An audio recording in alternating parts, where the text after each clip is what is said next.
बोलो राजा रामचंद्र की जय हो।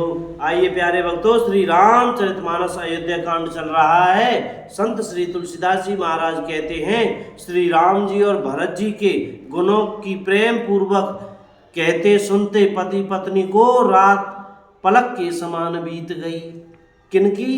उनकी मैया सीता जी के माता पिता की। प्रातःकाल दोनों राज समाज जागे और नहा नहाकर देवताओं की पूजा करने लगे। गे नहाई गुर पही रघुराई। श्री रघुनाथ जी स्नान करके गुरु वशिष्ठ जी के पास गए और चरणों की वंदना करके उनका रुख पाकर बोले, हे नाथ, भरत अवधपुर वासी तथा माताएं सब शोक से व्याकुल और वनवास से दुखी हैं। मिथिलापति राजा जनक जी को भी समाज सहित क्लेश सहते बहुत दिन हो गए। इसलिए हे नाथ, जो उचित हो वही कीजिए, आप ही के हाथ सभी का हित है।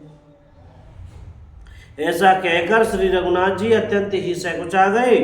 उनका शील स्वभाव देखकर प्रेम और आनंद से मुनि वशिष्ठ जी पुलकित हो गए। उन्होंने खुलकर कहा, हे राम, तुम्हारे बिना घर बार आदि संपूर्ण सुखों के साज दोनों राज समाजों को नरक के समान है। हे राम, तुम प्राणों के भी प्राण, आत्मा के भी आत्मा और सुख के भी सुख हो। हे तात, तुम्हें छोड़कर जिन्हें घर सुहाता है उन्हें विधाता विपरीत है। जहाँ श्री राम के चरण कमलों में प्रेम नहीं है वह सुख कर्म और धर्म जल जाए। जिसमें श्री राम प्रेम की प्रधानता नहीं है वह योग कुयोग है, वह ज्ञान अज्ञान है। तुम्हारे बिना ही सब दुखी हैं और जो सुखी हैं वे तुम ही से सुखी हैं। जिस किसी के जी में जो कुछ है तुम सब कुछ जानते हो। राम जी, आपकी आज्ञा सभी के सिर पर है। कृपालु, आपको सभी की स्थिति अच्छी तरह मालूम है। अतः आप आश्रम को पधारिए। इतना कह मुनिराज स्नेह से स्थिर हो गए।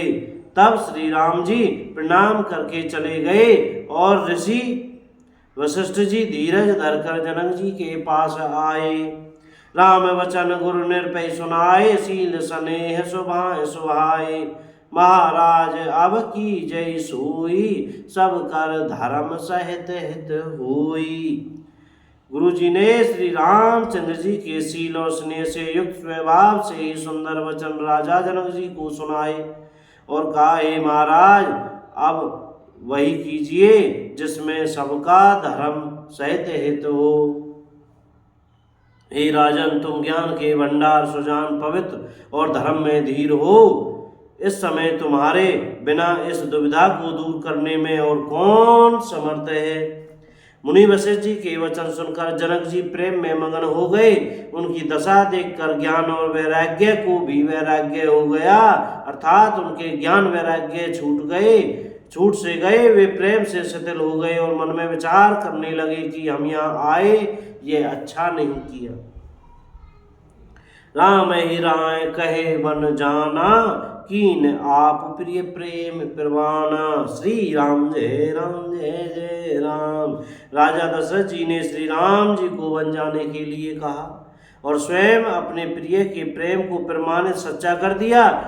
प्रिय वियोग में प्राण त्याग दिए, परंतु अब हम इन्हें वन से और गहन वन को भेजकर अपने विवेक की बड़ाई में आनंदित होते हुए लौटेंगे कि हमें जरा भी मोह नहीं है।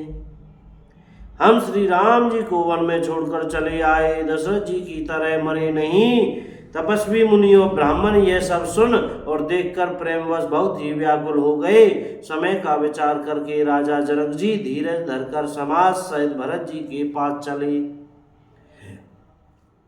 बोलो राजा रामचंद्र की जय हो। अयोध्या धाम की जय, वृंदावन धाम की जय, श्री कृष्ण भगवान की जय हो। चमेली वन धाम की जय हो। श्री हनुमान जी महाराज की जय हो। राजा रामचंद्र की जय हो। जय सीताराम, जय सिया राम, जय बजरंगबली की। हर हर महादेव। भैया बोलने में, पढ़ने में, कहने में, सुनने में हमसे कोई गलती हो गई हो तो कृपया क्षमा करते रहिएगा और मुख में श्री सीताराम सीताराम सीताराम जय सीताराम, राधे श्याम राधे श्याम, राधे श्याम जय राधे श्याम। बोलते रहिएगा भैया, जय राम जी की।